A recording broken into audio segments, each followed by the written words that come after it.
This episode of the show is brought to you from the Salesman.org HubSpot studios.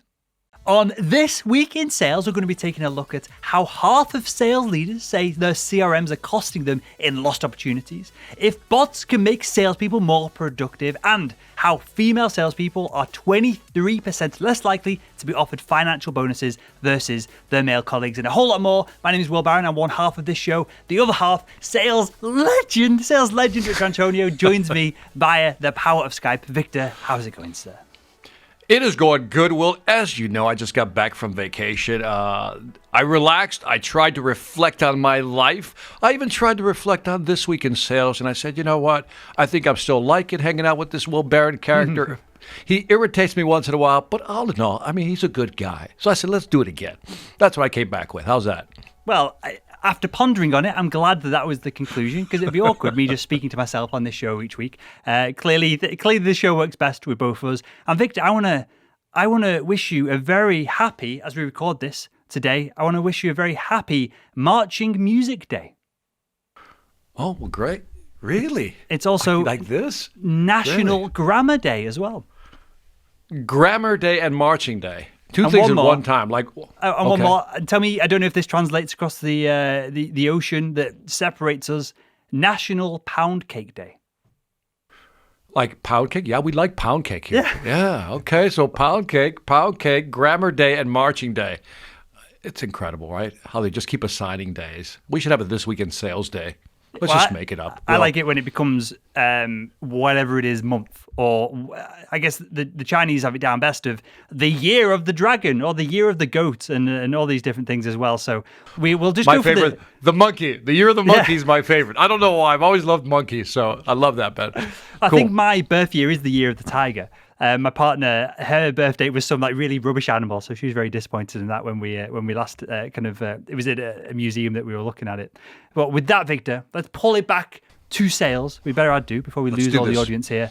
And let's start off with an article from staffingindustry.com that says, with the title, only 23% of B2B sales reps say they sell as well virtually as they do offline. Is that an unreasonable number that just hits you before we dive deeper into the content here, Victor? I find that number to be very reasonable. I think that's within a range of what I would have thought of. Yes, I like that. 1 out of 4, essentially. Yeah, because I think 1 out of 4 people are naturally going to be suited to doing business online, just whether they love technology like you and I do, as we just chatted before we click record, about the studio equipment and all that side of things. And the 3 and 4 probably just want to stick with the status quo and do what has worked for them in the past.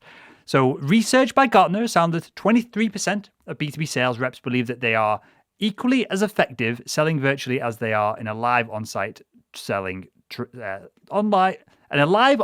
selling situation. Gartner's survey included over 1,000 sales reps. And they point all of this issue with selling online back to sales managers, which we could discuss in a second whether that's fair or not, or whether salespeople should take responsibility for some of this.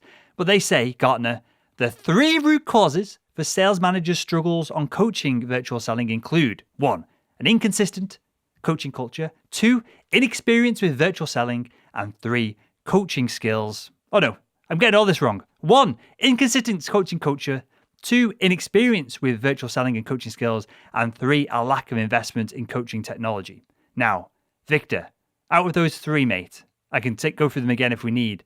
Which one of those do you think is the real crux point, the real thing holding back salespeople from learning how to sell virtually? Number 2, inexperience with virtual selling and coaching skills. I would say that one. That makes sense, because everything else follows that, right? That's exactly what I thought when I saw this post. Because how can you invest in coaching technology if you've not got any experience in the new way of selling that we're trying to put in there? And I guess the inconsistency in coaching itself, well, that's something that's easily solved by just booking a meeting every Friday, every Monday, and getting the coaching booked in the diary, right?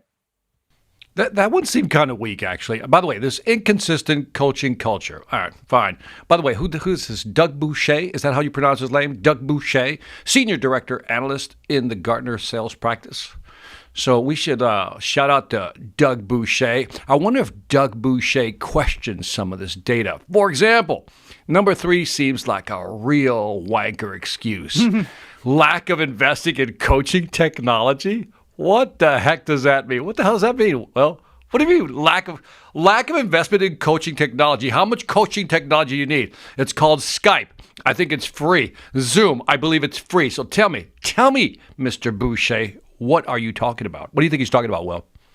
As you say that, Victor, there's some irony here, right? Of selling virtually is a load cheaper, a load easier, load less friction potentially. All you need is a Calendly so that people can book a meeting in your diary and either Skype, Zoom, whatever it is to connect with people. Maybe you need a little bit of a microphone or a headphone upgrade so that your communication is effective via the internet. But yeah, there's some irony here saying that you need a ton of new software to put this into practice when to sell virtually, to communicate virtually, to do what we're trying to do here, you just need to show up, right? I don't know. I think Doug Boucher fell short on this one, man. I'm calling him out. Come on, Gartner. Come on. You can't put stuff like this down on paper. Lack of technology and investment. Come on. Yeah. Anyway, that one irritates me. I don't know why, but it irritates me. Well, we'll see if we can get a reply from Doug. And I love to think that Doug is English and his surname is actually Doug Bush. Doug Bush. You don't pronounce the double E? Maybe. Well, maybe after 20 generations of being English and it gets like croissant. Do you call it a croissant or a croissant? Croissant. We say croissant because we're like Neanderthals here. It's not. I know it's croissant. That whole thing. Yeah, croissant. Sorry. But Doug Boucher spells it with a double E, and then he has the audacity to put an accent over the first E. And then he wants to complain about coaching technology. I've got a question for you, Victor. Here. Yes, sir. Do you know the shortcut to get that apostrophe over the E on your computer? Yes, I do. I think you hold the E down on a Mac, and then for 2-3 seconds, and it shows you the different options. So I'd have no idea. I would literally have had to, if I was working with Doug, I'd have to go and copy and paste from his initial email every time I wanted to write his name out. Well, I had to learn it because, when I do stuff in Spanish, okay, that's how I had to kind of learn how to do that mechanically. So I was ready for you on that one. Okay. And anything else on that one, Will? I've got one final thing I'm going to test you on this. Do you know how to do an umlaut over a U? Umlaut, is that the double dot, right? Is the umlaut. Correct.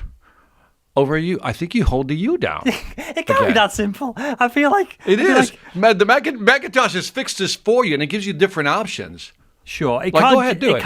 Well, I'm on a Windows computer here, but it can't just be hold the U down because you'll just get 27 U's. I'm going to test it. By the way, I'm going to test it right here, and hopefully I won't screw things up here, but hold on.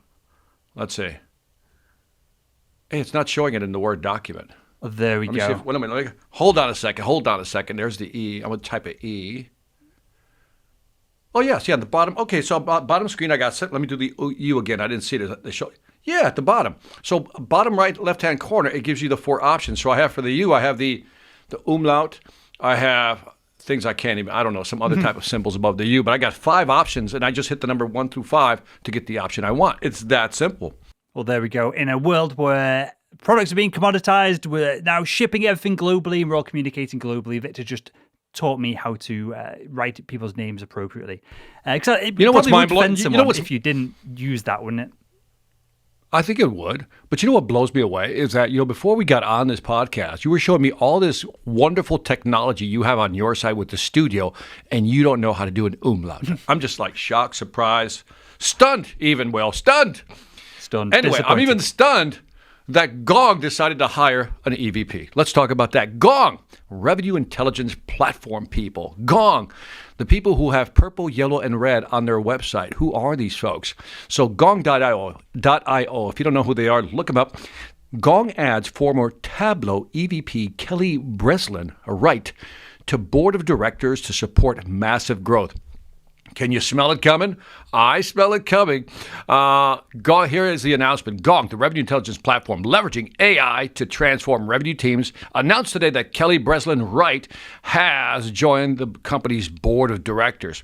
Now, there's a reason I wanted to highlight this one. Wright is uniquely positioned to help Gong in its next chapter.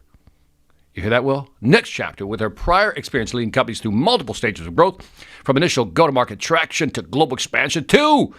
Oh, there it is. Those 3 lovely letters.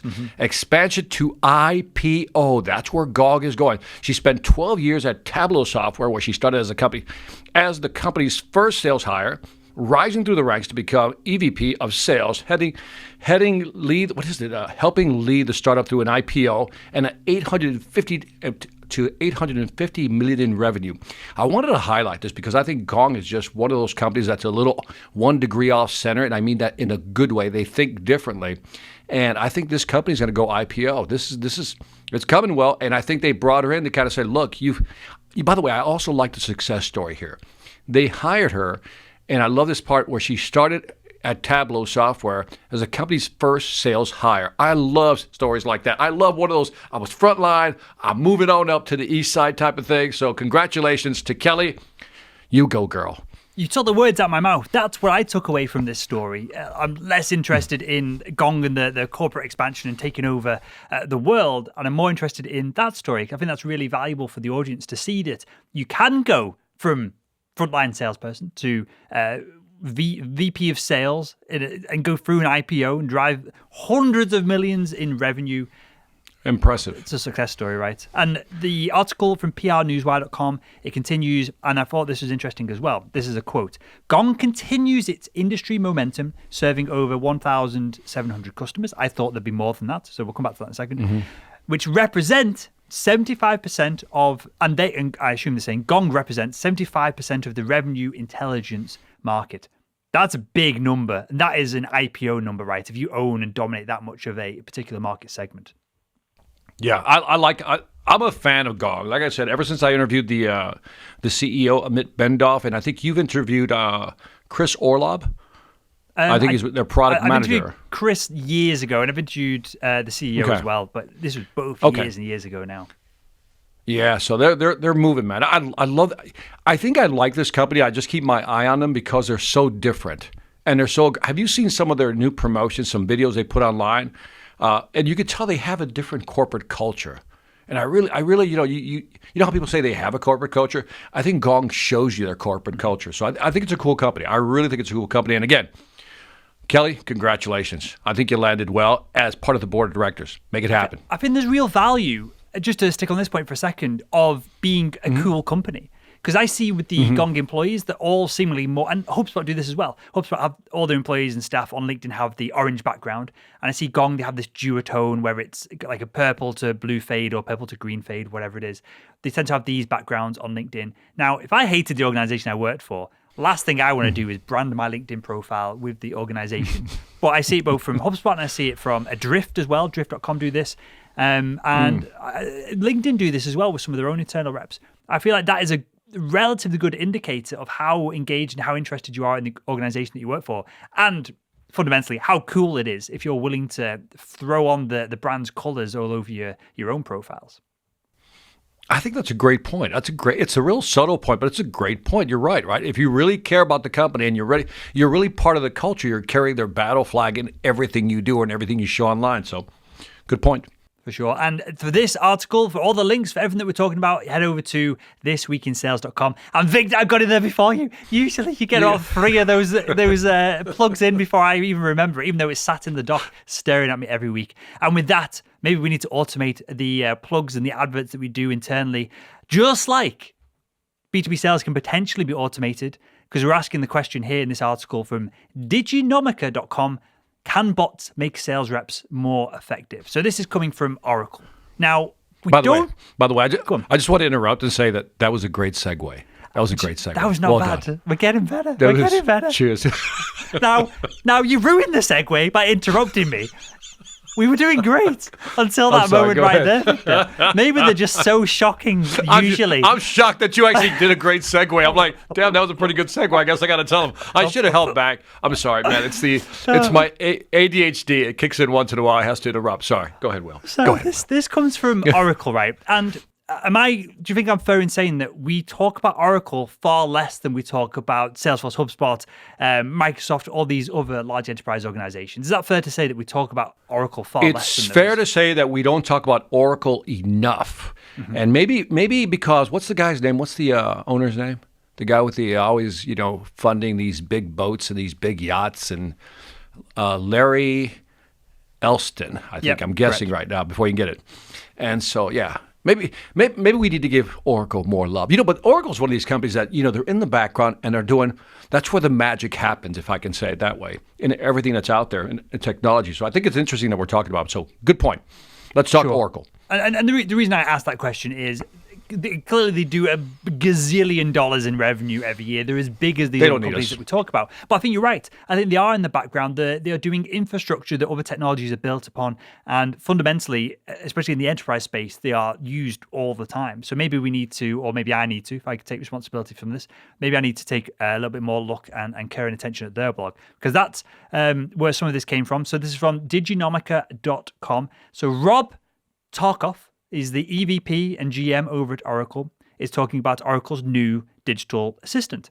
So he says Oracle CX Sales Mobile, a bit of a mouthful, now includes an embedded AI-guided digital assistant to help you get more done even when you're away from your desk. And the point of the AI here is to help front office. It says front office in particular, for a B2B seller, should be a lot more automated. So I guess that's booking meetings, the back and forth that can be done and automated in a chatbot scenario. And he also talks about this idea of codifying a sales rep. So I'll quote again, there is a way to codify the practices that make a good sales rep and expose that to everybody. And you do that through a predictive engine that says, I've looked at the data and I've seen what successful reps have done before. Here's a suggestion. Here's the next logical step. Here's a piece of content that's performed super well, like a reference story. Now, Victor, my question to you, sir, is can you codify, put aside non-complex B2C sales for a second, complex B2B sales, can that be codified?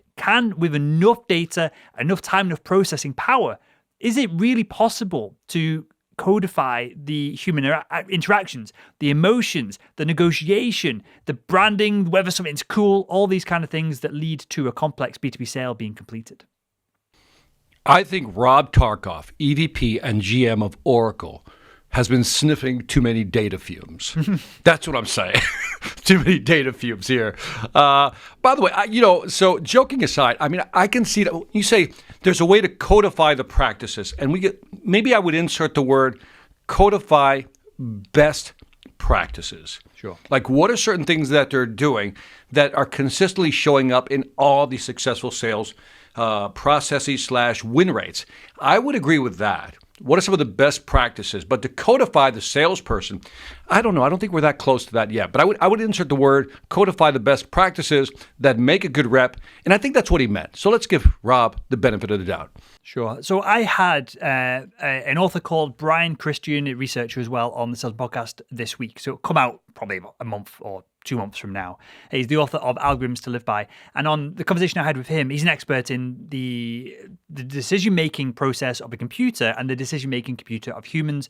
And computers do some things way better. Humans do some things way better. And I posed him this question that we've pondered on This Week in Sales before, Victor, of could Salesforce, Microsoft, Google is the example that Brian kept coming back to.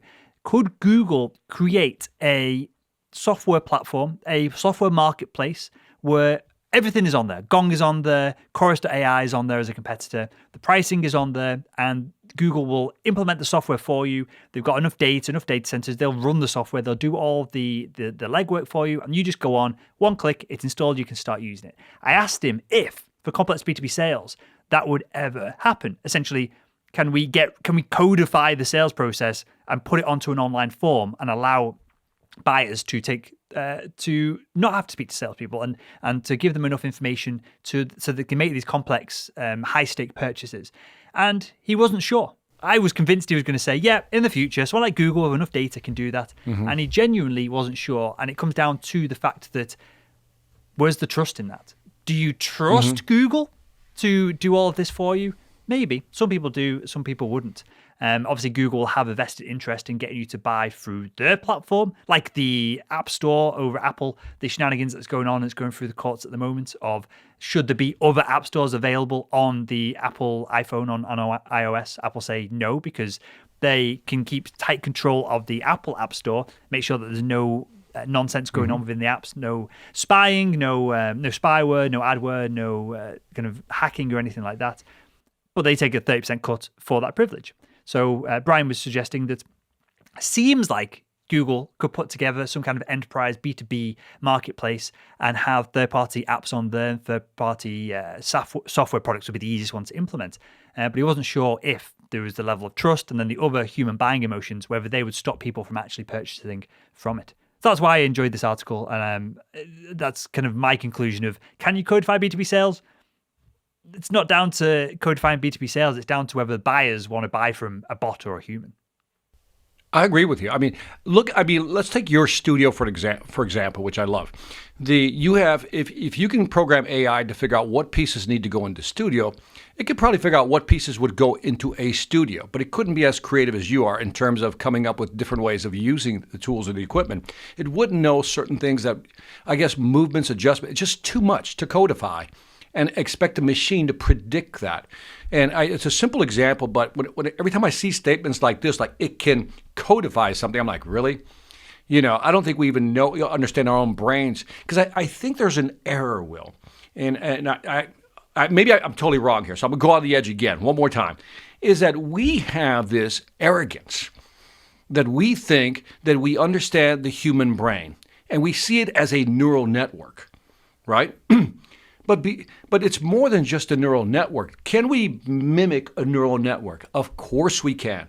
Can we mimic the complexity of the subtleties of each cell within that network? And the answer is really no, because we don't know that much yet. So like anything else, we can go up to a point, but in this case, I would say, yeah, you can mimic or codify the best practices.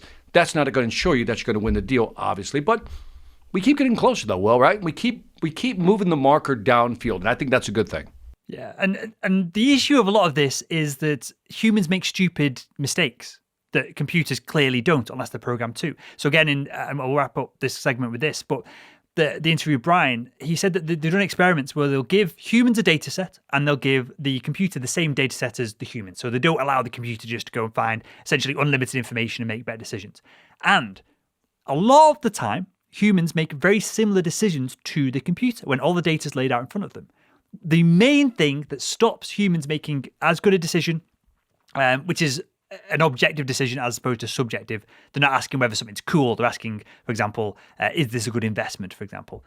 So the human can do maths. The main thing that stops the human doing as well as the computer in the decision-making is that humans get bored and tired. That is the biggest barrier for humans making decisions. So from a B2B buyer's perspective, it could be that they've just consumed this content. They've seen Victor all over salesman.org, and they've seen Victor on your massive YouTube channel, and they just go, hey, I need sales training. I can't really be bothered going too in depth with all of this. I like Victor. What I've seen is great. We'll just go with him. Whereas a computer, I'm not saying that there is a better option than your sales training, but a computer might take in other variables and go for a longer period of time to make a calculation. I might end up in the same place. But as I said, one of the biggest burdens for humans and their buying decisions is just the fact that inherently we're lazy. Inherently, your job is a job. You've got other things to do in your life, and that's the main things that tend to affect and differentiate human decision making from bots and that side of things. I think there is such a thing. Well, there is such a thing as decision fatigue. You just can't decide anymore. Anybody who's bought a house or has to go shopping for furniture has reached a point of decision fatigue. Like, I can't think about this anymore. I'll just take that one. It's not the optimized choice, and the machine just doesn't get tired. So I can see where that works. All right. So I want to talk about something a little different. I decided to check out what those crazy Canadians are doing up north. Amid rise in remote work, Dooley, D-O-O-L-Y. Only a Canadian would come up with a name like that. Dooley announces $25.5 million Canadian dollars funding to scale sales enablement platform. Now, I just thought I'd throw this one in there because I've never heard of Dooley, but I like what they're trying to do here, and I'm dying to get your opinion on this one because I think it's going to be interesting. According to Salesforce's 2019 State of Sales report, the average salesperson spends 34% of their day selling. In other words, 2/3 of their day is dealing with administrative or other things, not sales activity. So Vancouver-based Dooley has raised $25 million Canadian, 20 million US, in funding as the company looks to scale its sales enablement software, which aims, to reduce the administrative burden on sales professionals. What a mission, Will. Dooley touts itself as the fastest way. Here's where I definitely want you to really pay attention, Will, because here's where I want your feedback. They tout themselves as the fastest way to update Salesforce, take notes, and manage deals for sales professional. The startup software is designed to act as a connected workspace, allowing Salesforce to sync notes across systems like Salesforce and Slack, updates account quickly. Their mission, again, is to automate administrative sales tasks for sales teams. What do you think of this, Will? It's one of those. Right? So that's a value proposition, right? Yeah. If they're doing what they're suggesting, then great. Now, I think I can read into some of this. Clearly, I've not used the product. I can read into some of this. For example, are you familiar with Otter.ai? No, I'm not. So they will automatically transcribe your Zoom calls. They're integrated fully into Zoom. And in the call, you can highlight stuff and pin it and come back to it. So you can do some of this. Let me help I want to help our listeners out. He meant to say the word otter. But he said otter. Otter. See, he meant otter, as in the animal otter. Yes, I'm familiar with otter. Yes, go ahead. By the way, Otter is a great program. Yeah, so we use it for the transcriptions for our show notes for all the shows that we use over at Salesforce.org, and this show as well. When we do transcriptions here as well. So the one of the big value pitches or value propositions of Otter.ai is the ability to, in real time, transcribe the conversation that you're having, pin bits of conversation so you can go back to it, and create meeting notes on the fly. Now, over time, they're going to be able to hopefully suss out what was important, what wasn't important, whether there was pauses when people are pondering on things, whether something was a question, perhaps due to where the tone goes up or down in the wording itself.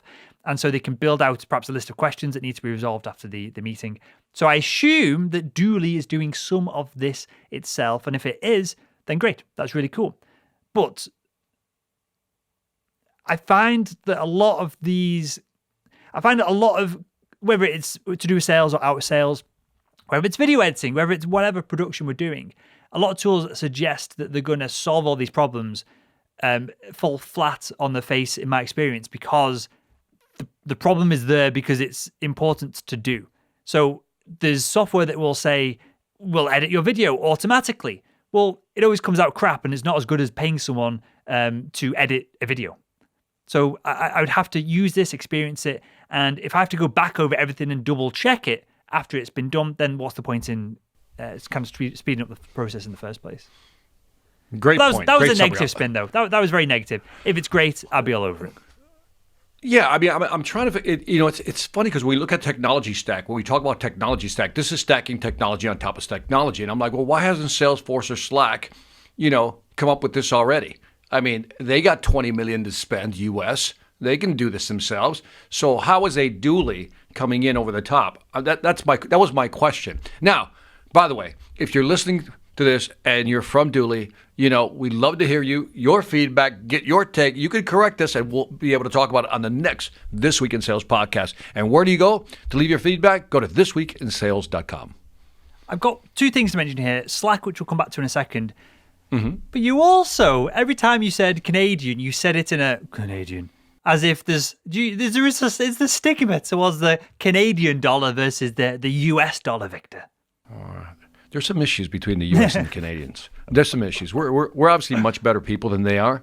No, by the way, Canadians and people from the U.S., in case you're international, you're thinking, is he really serious about that? The answer is no. We just like to give, we're like cousins or brothers, and sisters, right? We just give each other a hard time. Like they would understand what that means. So anyway, good people up north.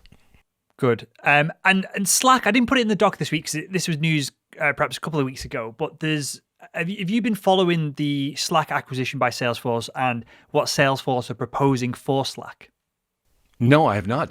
Please share. I've not. One of the things that they're seemingly really focused on, and obviously it has to exist, we have to use it to make sure that it's not just like kind of hyperbole, is they want to create essentially rooms for buyers and sellers to engage. And then all the content from that room then goes straight into Salesforce CRM and is leveraged internally within their own platform products and services that they can offer. That is one of the main reasons for acquiring Slack, It's the technology and backend to create these rooms, to create these conversations, and maybe Salesforce's equivalent to Zoom, to Skype may come via Slack video in the future. So that's what I've been reading up on. And it seems like there's a lot more going on behind the scenes with the acquisition rather than just buying a chat app that people use to chat internally within organizations. Man, I hate to give Salesforce some credit here, but that's pretty clever, actually. I would never have thought of that. I never looked at it that way. That's a very clever approach. Mark Benioff, well done. Because clearly it was a crazy expensive purchase, but with Zoom having so much attention with the media, and clearly it was the darling of the pandemic, growth-wise, organization-wise, perhaps Zoom would have been what they would have acquired prior, but it's just overpriced now, and maybe Slack was appropriately priced in the marketplace. Weren't you talking smack about this purchase a while back? Weren't you the one talking like you were down on it? So. You were talking a little smack. Maybe I didn't. Maybe I didn't understand the numbers. I'm just messing with you. I'm just messing with you. Salesforce makes some weird. Confess. No. Salesforce makes some weird acquisitions, but Slack was definitely not one of them. All right, yeah. I think we actually found articles of people who actually said like 4 or 5 years ago that Salesforce should buy Slack. I think that's what we reported on This Week in Sales. So, well, good for them. I think that's a brilliant move. For sure. The virtual rooms with the customers, have that information, port it over into the system. Wow, I like that. That shows, I mean, God, I'm really wrapping my brain around that. That's beautiful integration right there. Well done. And Slack has as a brand, right? When we're talking about things being cool before, Slack was used and picked up by startups. It is cool as a product and a service. Mm-hmm. We've experimented with Slack internally, works great, but the logo has value in its own right as well. So maybe people, here's this different spin as well. So Slack is used internally, across organizations. It's not very specific to sales. Maybe if Salesforce spun up Salesforce Chat, buyers would go, well, I don't want to jump into this chat and just get sold to, this is awkward. Where they go, oh, I understand Slack, we use that. And so maybe just that brand differentiation has value in its own right as well. Of buyers will go into a Slack room and they may feel like they're more in control of the sale. That it's a meeting as opposed to a sales call. Maybe there's value there as well. Interesting. Good viewpoint. Well, talking about CRMs, Victor, this is a good transition. Half of sales leaders say the failings of their customer relationship management CRM platform are leading to lost revenue opportunities. Now, this comes from sugarcrm.com. So clearly some of this is maybe loaded. Just read that headline again. Half of sales leaders say the failings of the CRM platform are leading to lost revenue opportunities. No shite. You know what I mean? It's like, yeah, of course it is. Go ahead. I'm sorry. I got ahead of you. So I'll just run through some data points from this this post over at sugarcrm.com, which we'll link in the show notes, which you can find over at thisweekinsales.com. Over half, 52% of sales leaders reporting that their CRM platform is costing potential revenue opportunities. Half of companies surveyed, 50%, said that they cannot access customer data across marketing, sales, and service systems. Nearly 1/3 of the customer data is incomplete, out of date or inaccurate. 53% say 53% of the respondents say that the administrative burdens of the CRMs causes friction for the sales team. Victor. So it's basically half of organizations hate CRM. that's the conclusion from those numbers, right? The irony. I mean, do I have to point out the irony here that sales leaders are complaining that their people who they are leading are not using the tools that they purchased for them. Ergo, sales leaders are responsible for the lack of initiative or accountability. So how can sales leaders sit on the throne of judgment when they themselves should be judging themselves for their lack of ability to actually get people to use it and maintain the data integrity at the same time? Amazing. That was my conclusion as well. So clearly it's not as simple as what I'm going to say. But if you're not happy with your CRM system, it's losing you deals and revenue, change your CRM system. Now, clearly it's not as simple as that. If you're a massive enterprise organization and you've been using some legacy, half in-house built CRM for the past 25 years, it could be a 2-year project to transfer from one CRM to another. So I flippantly say it. But that's what we need to come down to. That's what we need to come back to, right? Of sales leaders need to take responsibility for some of this.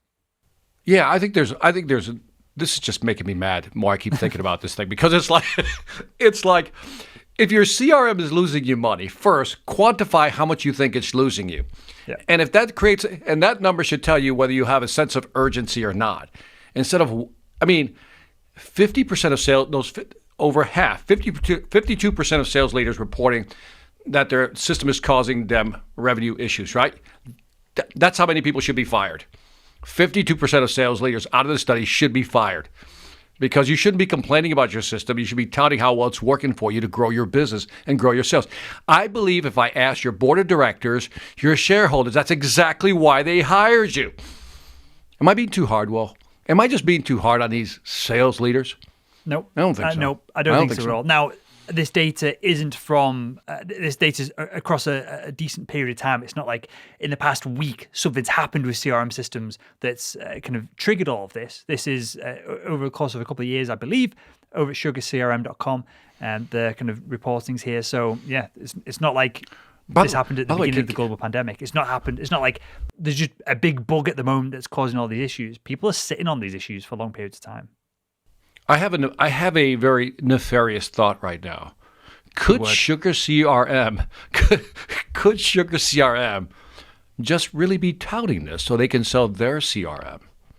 Could that be? In other words, you know how companies fund their own studies to find quote unquote new conclusions that coincidentally fit with the products that they offer? Could that be it also, Will? Well, just throwing it out there. If you're being negative, I'll be positive. To be fair, on the study page, they don't mention a competitor. They don't say other CRMs have this, and this. They're just talking about CRMs in total. So some of their customers might be included in some of this data as well. Okay. We're going to give Sugar CRM the benefit of the doubt. But really, let's put the focus back on these sales leaders who are whining. That's the word we should use, whining about their CRMs. Do something about it. Shut up. There's two final data points from this study, not related to CRM, well, somewhat related to CRM, but I thought these were interesting. 57% of respondents said that they have trouble predicting when customers will churn. And even in hindsight, 48% of those surveyed said they don't know why customers have churned. This, to me, is relatively alarming. Maybe global pandemic, people are going to churn. You can account some of it to global pandemic. But does this show that maybe this isn't a sales issue, maybe this is customer success or whatever we want to brand customer service as we move forward, and companies move to SaaS models, so you have to keep people on board, engaged over years to kind of earn the revenue that was spent on marketing to onboard them in the first place. But is this just a lack of contact with customers once we've sold to them? And is that perhaps the future of sales? Because if you can reduce 57% of your churn, immediately your company's worth probably not double, but even multiples on double the amount of what it's worth right now. Oh, I agree. It presents an interesting, I'm going to be positive here. It presents an interesting opportunity for companies, maybe CRM companies that can help predict this stuff, the customer churn. Because I think I read one study, I think it's a Harvard study, that if you improve your retention by 5%, it drops to the bottom and improves your profit margin by 60, 70, some percent like that. So this is big. So maybe there's an opportunity here for some. My other thought is, I'll interrupt my own thought, is that aren't they using any AI? Do you know what I mean? Any predictive analytics to actually figure this out. The second bullet point is actually interesting also. Even in hindsight, 48% of those surveys say they don't know why customers have churned. Do I really need to go into that statement right there? Do I need to rip into that statement? The 48% who don't know, here's an idea. Ask them. Ask your customers why. And they'll tell you exactly why they left. So to say that, I don't know why my customers are leaving, I have no clue, that's because you don't want to know. Sure. Sorry. It's a process issue, isn't it, as opposed to the lack of data existing in the world. I feel like This Week in Sales, this episode is really just making me mad. I came off of vacation. I was feeling pretty good until I got on this episode. Yeah. It's like for every 3 episodes of This Week in Sales, Victor has 2 weeks off to recover. Yeah. I got to recover from this thing now. So anyway, Sugar CRM, love to hear your feedback on thisweekinsales.com. Leave us some feedback. I think these are interesting numbers, though. I really do. I think we picked on the leaders a little bit, but I think there's some truth in that, isn't there, Will? That if it's not right, if it's not working, then what are you doing about it? And maybe if we were to dig into the data, we find that maybe some of these folks, some of these leaders are actually in a pivot/transition point on making their CRM work. So let's give them the benefit of the doubt. Well, let's be positive, Will. Let's be positive. Well, with that, Victor, tell us about, we're talking about trends in CRM. Tell us some trends about ADT and the new state of sales. So the new state of sales training shows trends in learning spending hours for salespeople. All right, Will, did you know that the average organization spent $2,020 per salesperson on sales training in the last full fiscal or calendar year, not including expenses for an annual sales kickoff meeting, according to the 2021 State of Sales, a new research report sponsored by HighSpot, not to be confused with HubSpot. To reach these conclusions, ATD's researchers analyzed self-reported data, from 63 organizations representing a wide range of industries, company sizes, and locations.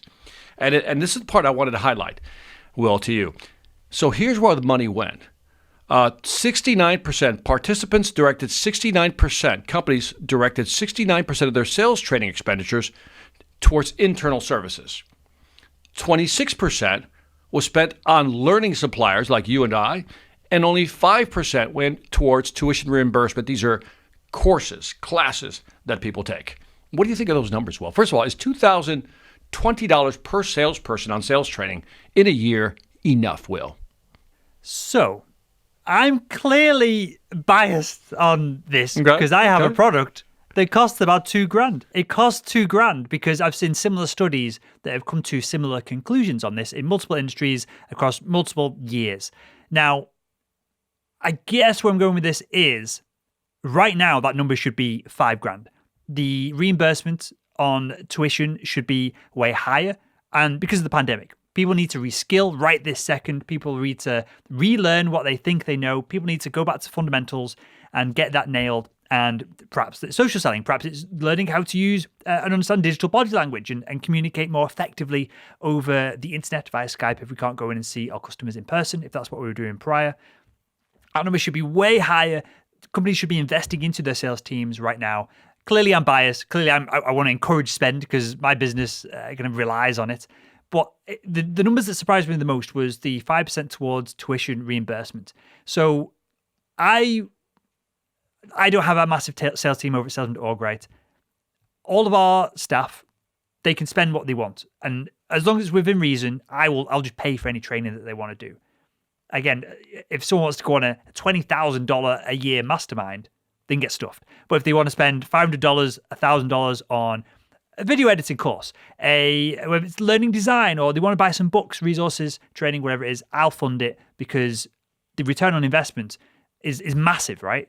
And the individuals that do want to spend that kind of money, who do want to progress themselves in their career, especially if I'm paying for it, but they're doing the training in their own time, even better, right? I want to encourage that. And they're the individuals that are really going to shine. So that's what really surprised me.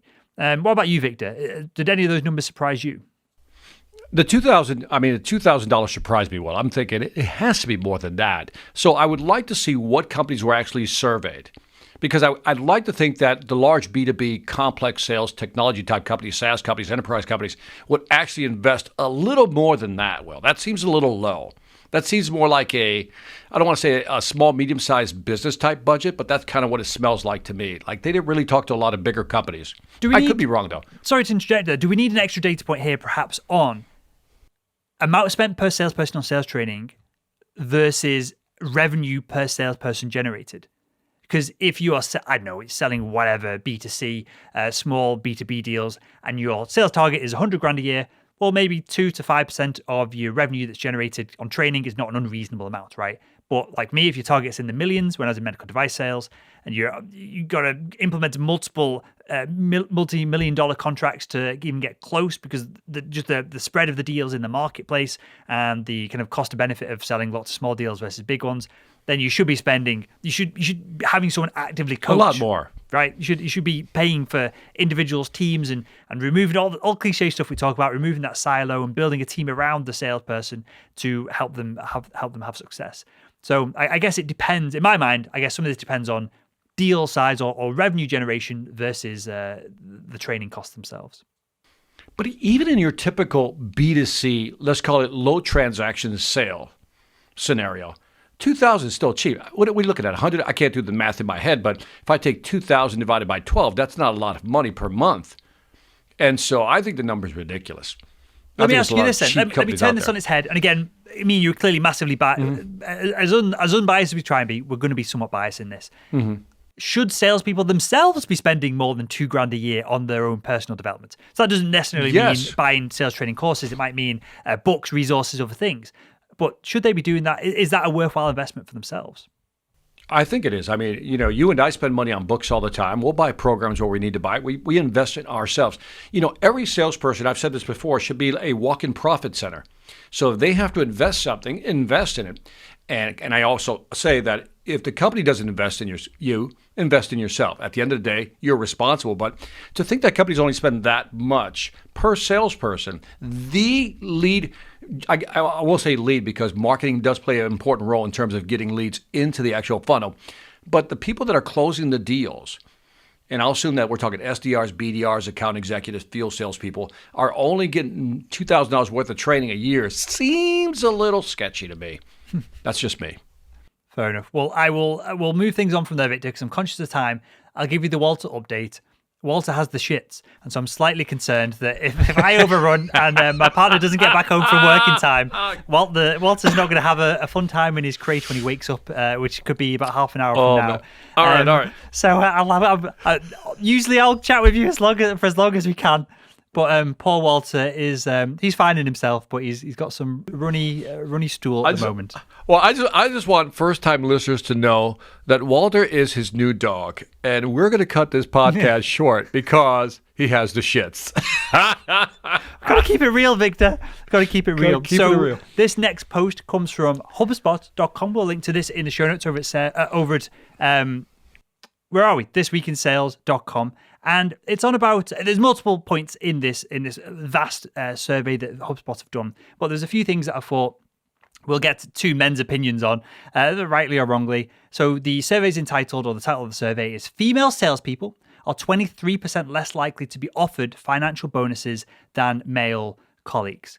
Now, the problem with numbers like this is there's vast reasons why some of this may be. It may be that there's a lot of just random sexist male idiots who are sales managers. Yeah. There may be other variables, but does that number surprise you? Because it surprised me.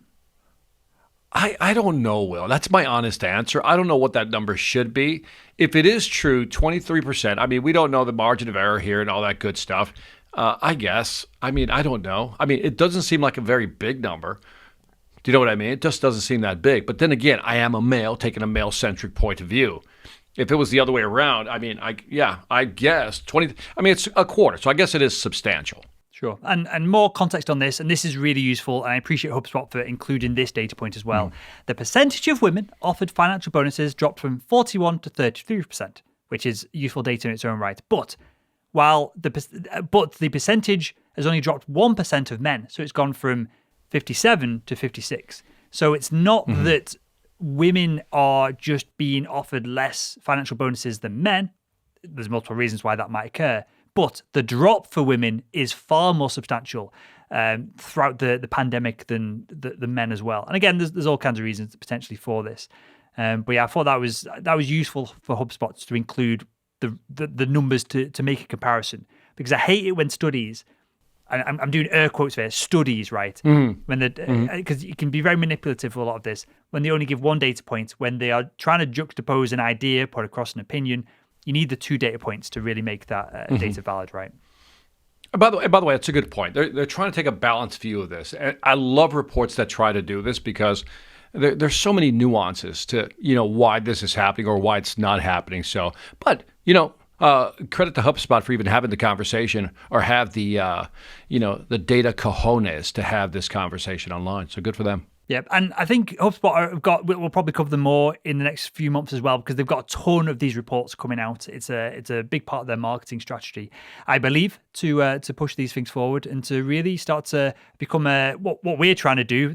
They're doing it on a more professional level, at a more corporate level. They're trying to illuminate some of these misconceptions or issues within the marketplace and just highlight them. And then we comment on them, and HubSpot are probably slapping their heads as we commented it because we're getting the wrong end of the stick half the time.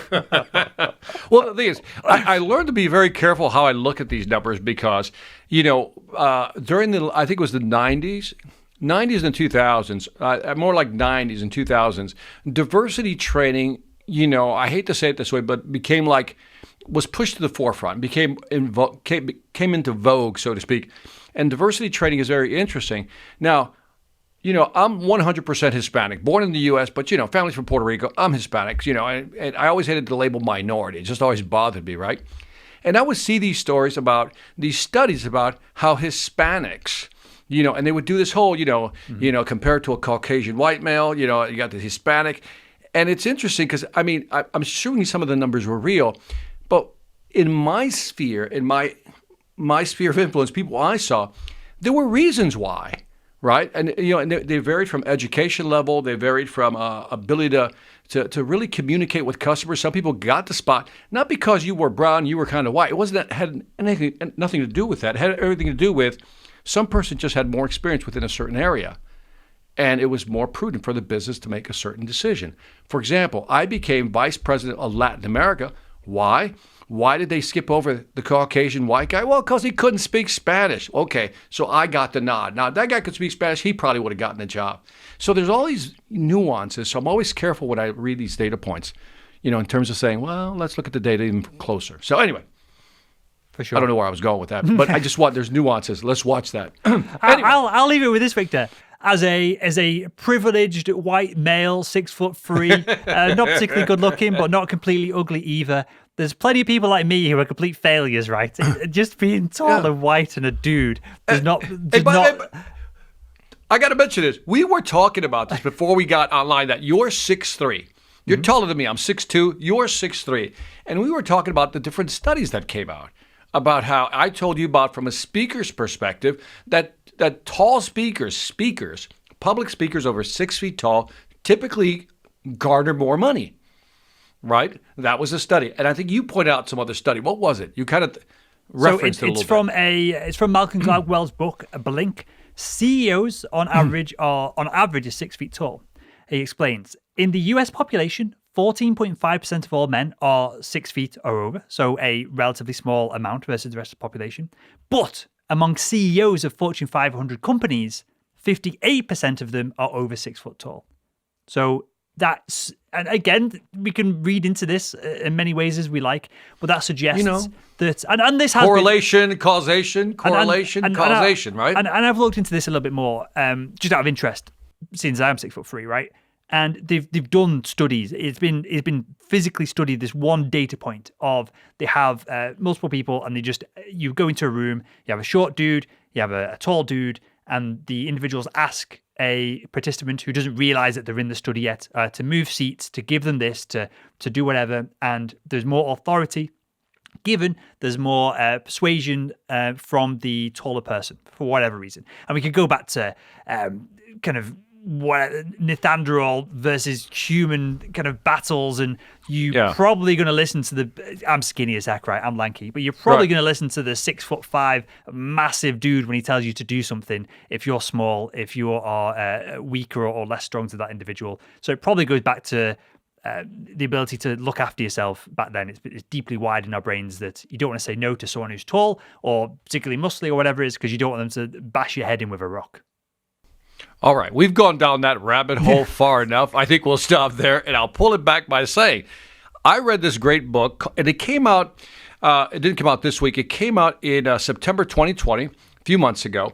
It's called Demand Side Sales 101, Stop Selling and Help Your Customers Make Progress by Bob Moesta. And I'll just give you some of the snippets, and then we'll talk about this book just a little bit. We'll wrap up. After decades of watching great companies fail, he says, we've come to the conclusion that the focus on knowing more and more about the customers is taking companies in the wrong direction.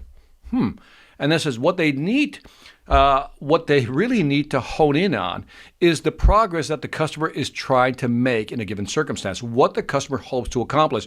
This is what we've come to call jobs to be done.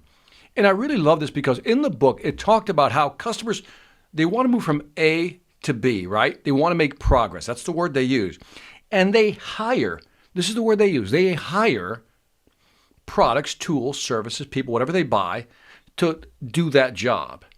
And what I love about their model that they used in the book is that they talk about how they're trying to get from A to Z and the resistance, which is anxiety and habits that holds them back. And then what you can do as a salesperson to kind of keep them moving forward and reduce that resistance. And you know me, I'm all about reducing resistance in the markets we've talked about. So it's a great book, highly recommended. Move that to the top of the list rather. I'll check it out. That's similar to, I think Jim Keenan and Gap Selling has a similar idea here. Over at Salesman.org, I frame it up as the buyer has the current reality and has the better future reality that they want to move to. And you've got to bridge them from one place to the other. And in the middle, there's the potential buyer's remorse. There's the pain of making change and changing status quo within the individual, and then changing status quo within their colleagues to get them to their current reality to their brighter future reality. So it seems like a similar way of visualizing it to that. Am I on the right tracks? You're on the right track. I think, and I've read those books like Gap Selling and some of the other books like The Effortless Experience, another great book. What I like about this one is specifically they got great examples. And I'll give you one, just a very quick one. Sure. Senior couples were having a hard time moving, giving up their home to downsize, right?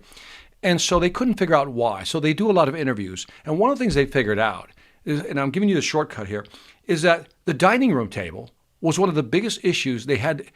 They couldn't give up their dining room table when they moved into a smaller place, right?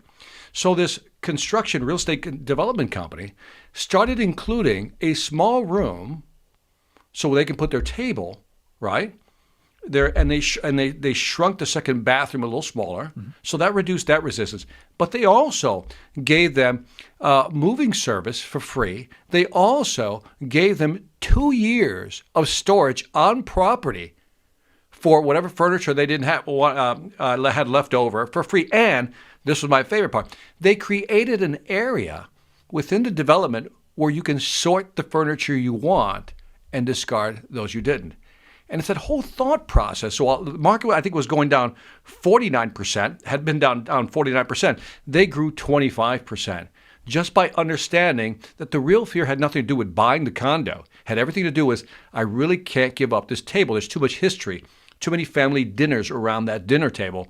And it's a simple example, but you get the idea of where the book is going. And I love the examples they have in the book. Good stuff. Is there any definition, whether it's in this or in that book or without, Victor, of what an adjacent product or service is to the core product that we're offering? Does that make sense? If our product is a laptop, well, maybe we're going to sell more if we include the right adapters, chargers, whatever it is, and they just bundle it. So the product is all of it together, but we sell these adjacent services to reduce the fear, the tension of buying from the situation to make it an easier solution.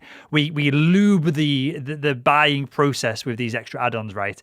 Is there a description? I did actually saw your face as I said that. Is there a description of what these kind of adjacent services are? Is there a way to describe that better than how I have done? Sorry, I got to compose myself. After you lube the buying experience. Yeah. You got to be visual. You got to be visual with these things, Victor. It's very visual. You're squirting it on. It's a pump action. Yeah. So we've lost him. So yeah. So anyway, bottom line, man. Bottom line, man. Just make it easy for the customer to buy. They got some great examples. Read the down book. I'm done with you, Will. Okay, we'll wrap up the show with this. We had a comment from Jack Yap-Soon Zheng. Okay. Hopefully I'm pronouncing that right. Whoa, that's a tough one. Jack Yap-Soon Zheng. Yeah. He says, and this is commenting on, I think, not last week, the week before show, or the last episode that we did, where we talked about pre-sales engineers, and you and I didn't know what the heck they were, and then we had a comment from an organization that punched us in the right direction. Jack Yap-Soon Zheng says, I was a pre-sales engineer at a multinational copier company. The role is excluded dealing with lead management. Role is excluded dealing with lead management, billing issues, sales targets, and commissions. It's a pure technical role that identifies problems and solutions from a technical point of view and sells it to the customer. Proof of concept and implementation will be part of pre-sales jobs as well. So it is very literally, I guess, looking at the data, doing market research perhaps, and aligning, and perhaps even identifying potential key accounts and that side of things. So thank you for the comment. That when you lay it out like that, of what you literally did day in, day out, that makes a lot more sense to me. Thanks, Jack. Appreciate that. No, I love feedback like that, so thank you for that. Good stuff. Well, with that, if you do want to offer us feedback, if you've got any anecdotes, if you've got any stories you want to share, especially if they include lube, please send them over to thisweekinsales.com. We'll get Victor cracking up on every episode moving forward as I include that word that's will now go down in infamy on this show. And we will speak to you again on next week's This Week in Sales. That is Victor Antonio, sales legend. My name is Will Barron, founder over at salesman.org. And again, we'll speak with you next week on This Week in Sales.